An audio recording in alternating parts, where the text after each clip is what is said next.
of all the television personalities I've ever known as a viewer, Chris is the most human. And I say that as one of the highest compliments I can pay to someone. I'm sorry. I think you got him. And I think he got you.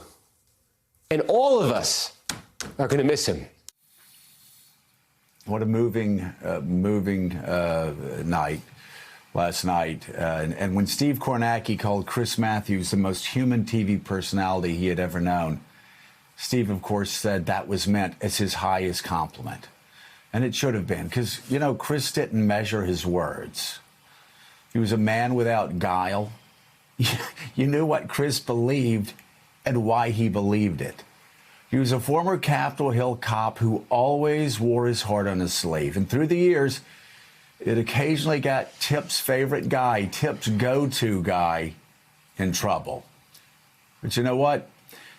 It also made Chris Matthews a beloved figure and made his show Hardball a political institution that I think, more than any other show over the past quarter century, defined our political times. All too human? Yeah, I guess so. But those of us still playing or reporting on the hardball of politics could stand a bit more of this humanity these days. Even if it sometimes reveals our flaws, exposes our weaknesses, and yes, even shows our blind spots. Chris gave us his all every night, and that's why we were wiping tears from our eyes last night. And why we're going to miss him terribly tonight.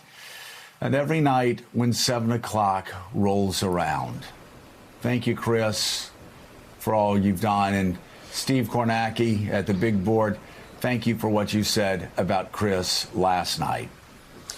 No, appreciate that, Joe. And your words right there, I think you just fleshed out what I was trying to get at with Chris. And that's the word. I was just trying to think of what to say on the air. And there's the word that just kept coming back to me over and over again, human. And human in terms of the relationship he had with his audience. I mean, that's the thing I would just always see. I think everybody, you all saw it too. Every time he was around groups of people, you know, public settings. I know a lot of people, myself very much included, can be a little standoffish. And you just see some complete opposite with Chris. He loved people and they loved him. And I just saw that relationship up close and personal. It always struck me. It always made an impression on me. And I think human and one of the good ones, you know? Yeah. You know, it's not even 12 hours after his resignation. So I'm sort of still processing what has happened, reading a lot. But I'm sad. Chris's passion and joy was infectious, as we've all said, and it was backed up by a political gut that was unmatched in our world. And you can't imitate that. You can't replace that. You can't replace that. And he shared that with us every night. And as a woman, I want to say this. I loved working with Chris Matthews.